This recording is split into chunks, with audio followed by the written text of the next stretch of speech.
Hi mga ka-wifey and friends! It's vlog time! Hello! Welcome back mga ka-wifey! Nandito tayo ngayon sa aming bahay and today, isi-share ko sa inyo yung aming life dito sa UK and how we prepare for spring. So actually, since last year, talagang ganito na yung ginagawa namin. Mag-asawa, nagpa-pruning kami ng hydrangeas, ng buddleia, and our property is quite big. Pero yung area lang na ipoprune natin is yung front lang ng bahay at saka sa likod ng bahay. And just around the corner lang. Dito lang sa mismong paligid lang ng bahay. So yan mga ka-wifey, papakita ko sa inyo yung pagpapruning namin dito sa bahay ng aming garden. Hydrangeas kasi parang kalat-kalat siya, pero nakita niyo ba yung shape niya? Pag ganun na siya, oh. So, kailangan kasi i-prune siya ng maayos kasi super haba niya. And then, kailangan siyang putulin ng parang pa-curve. Para pag bloom niya sa spring, maganda yung itsura niya. Talagang para siyang dome. Tapos, nandun sa paligid yung mga hydrangeas. So, pangit pa siya tignan ngayon, pero na-prune ko na siya. So, pakita ko sa inyo yung process kung paano ko ginagawa at kung gaano kami ka-busy dito sa Cornwall, England. Enjoy!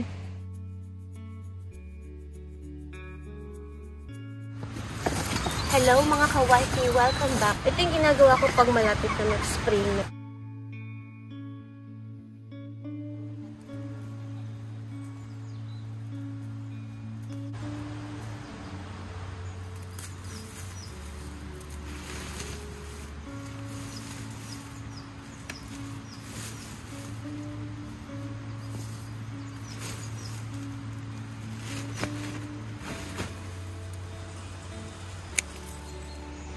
Ayan na mga ka-wifey ang aking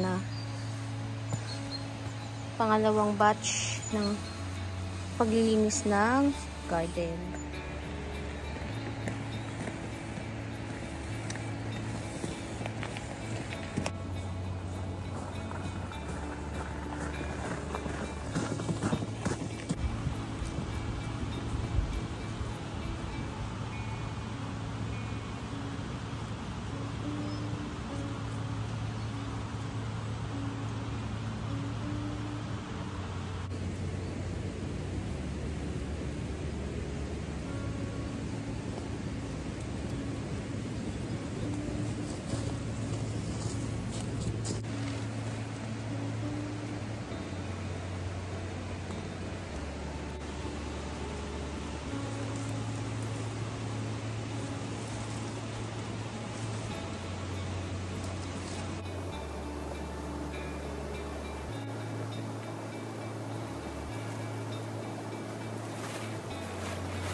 Mga ka-wifey, hi. Ito yung iba pang hydrangeas na kailangan ko pang i-prune. Talaga naman. Ito yung mga iba na na-prune ko na. Hindi lang kita masyado, guys. Mga ka-wifey, pero ayan siya. Madami pa akong gagawin. And then, nag-try kami magpa-apoy kanina. Ayan yung bonfire namin, pero hindi siya gumana. Tapos, ayun yung mga hydrangeas na kailangan ko pang i-clear. Napakarami pang gagawin. So, samahan niyo ako mga ka-wifey.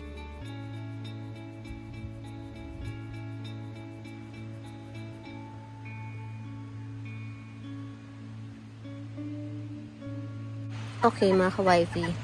Aking favorite coffee cup. Stressed. Kasi umaga pa lang stressed na ako.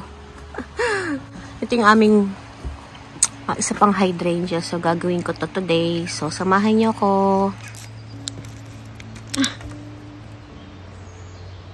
Sira kasi. Masira na kasi to kahapon. So, ito na yung ating mga naputol na hydrangeas. Ayan, na-prune ko na siya mga ka-wifey. So, labas na tayo. bahay. Para ka na rin nag-Survivor series eh. Kasi, yung mga dadaanan mo. Ay, Lord. Ay. Yeah. Alright. Tapos, yan ang aking nilusutan, mga ka-wifey. Kasi kailangan kong umikot sa likod ng hydrangea. Ito nga pala yung aming spa room. Nirenovate na rin yan. Ako rin nag-paint yan. So, ito kasi siya, oh, ayan, yung hagdan. Oh. So, dyan ako lumusot. Tapos, ito yung hydrangea, nasa taas. Ayan na yung mga naputol ko. Tcharam!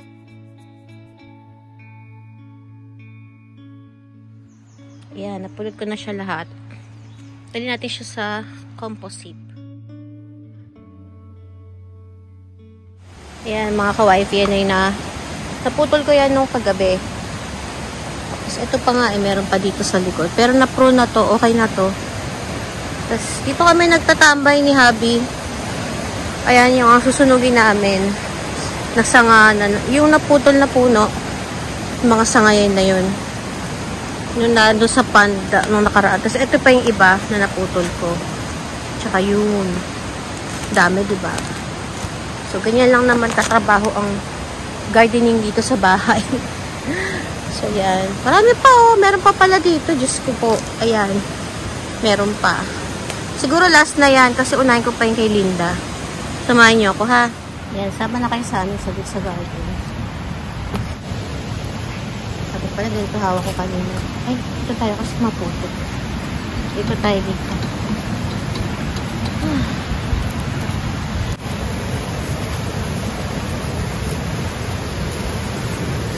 Yan o, tataas niya, no? Tapos ito yung river namin. Tadaan! River na si ate. Yan. Kung tayo galing kanino, ito mo nagagamitin ko sa asawa ko ito. So, join me, guys.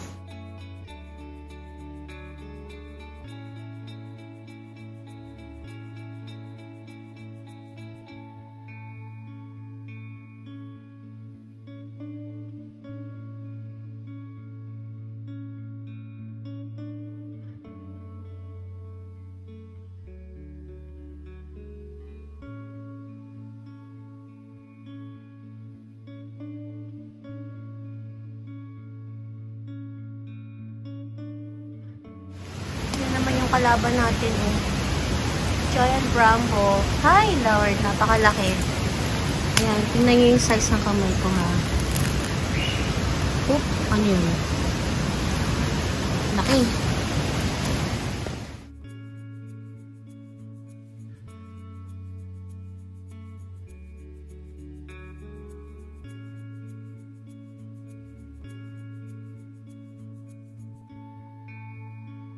Okay mga ka-wifey, tapos na tayo mag-pruning. Hopefully ma-clear, guys. Ito yung papunta dun sa lawn.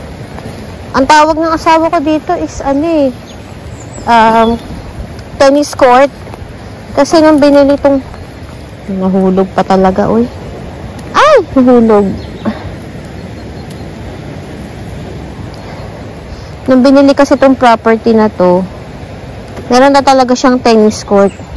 Yung 1800s. So, imagine, 1820 kasi ito na-construct tong bahay na to. So, ayan. Pasyal ko kayo, ha, habang papunta tayo sa compost heap. So, ito yung puno, mga ka-wifey, ito. Ito yung binidyo namin na pinagpuputol na puno. Ayan, no? Kita nyo ba? Ang lalaki niyan. Diyos ko po, Lord. Ayan, no? Gigante yan. Ayan. Ayan, no? From doon sa taas. Ayan, yung mga pinagpuputol na puno.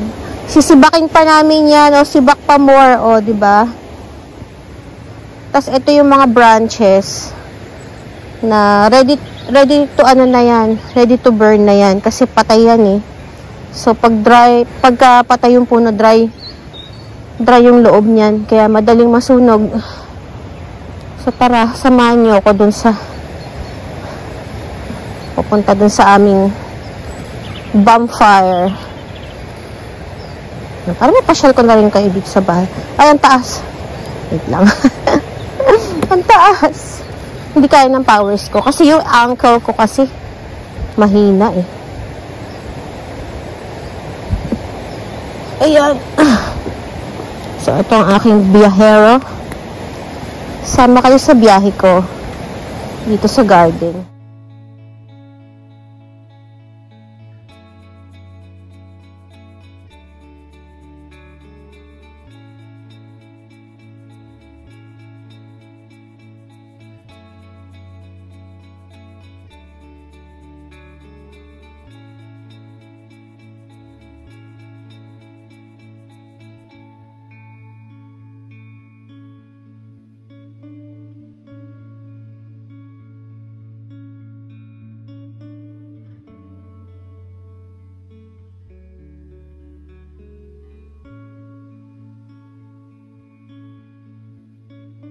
Ito pa.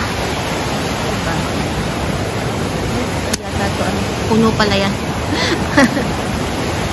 Tuloy na natin to para dito sa Ricardo style. Yung iba kasi, ayan, tulad niya, manipis kasi yan. Madali lang yan. Pero yung iba, kakapal.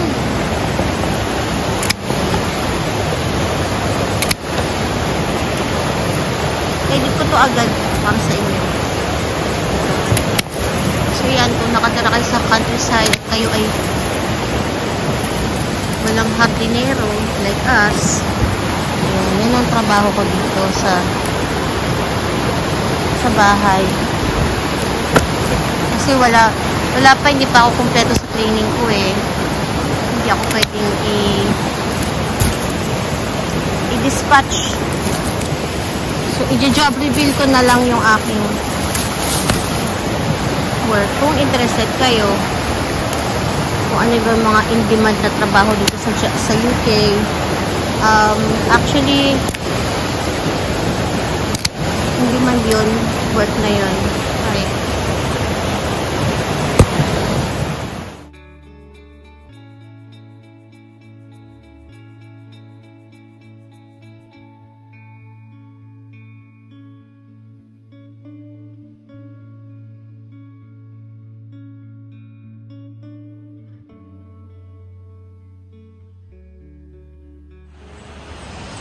Ayan na mga ka-wifi, natapos ko na today. So, 1, 2, grabe, 3, 4, kukunin ko to kasi maraming stinging nettles. 4, 5, 6, 7, 8, 9. Ito na yung mga naputol ko. Ayan, nagkalat siya mga ka-wifi. Ayan. 10, 11, 12, and 13. Ayan, natapos ko siya. Diyos ko, day. Ayan na mga ka-wifi, paggabi na. Pero tinapos ko yung pag-pruning ng driveway. Nagkasabit-sabit ako. Ayan, tapos na, mission accomplished. Yay!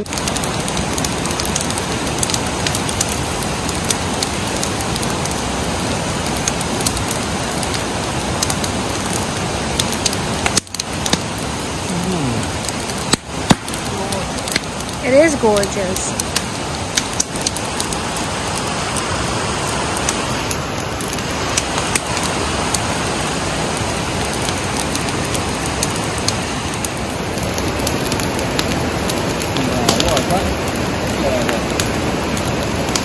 And I think it's the hydrangeas. Yeah, I'm sure it is. Oh, it's collapsing now. Wow.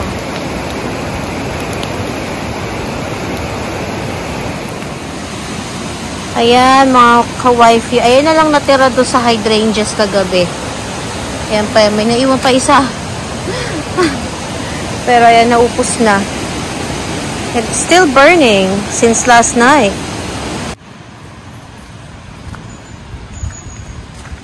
Ayan guys, so ito na ang ating finished product. Yan yung ating mga naputol na hydrangeas. Ayan. So, bibidyohan ko yun ulit kapag nag-bloom na in spring. So, ayan mga ka-wifey, ang aking trabaho dito sa Cornwall, dito sa aming garden. Hindi madali ang paglilinis ng garden kasi high maintenance siya, pero super enjoy naman ako pagka nag-bloom na yan. Talagang mag-enjoy kami pagdating ng spring, pag nag-bloom na yung mga flowers. Hopefully, April or May mag-bloom na yan, or earlier. Kasi may mga ibang bulaklak na nag-bloom na. Tapos may mga nakikita na akong bumblebee na aali-aligid. Yung preparation namin dito sa bahay kapag malapit na ang spring. So, pag nakita nyo na, pag nag-spring na, i-share ko sa inyo yung video. So, thank you mga ka-wifey at mga friends na nag-subscribe. Thank you so much and I'll see you in my next vlog. See you again! Thank you ka-wifey, ka-hubby. Bye!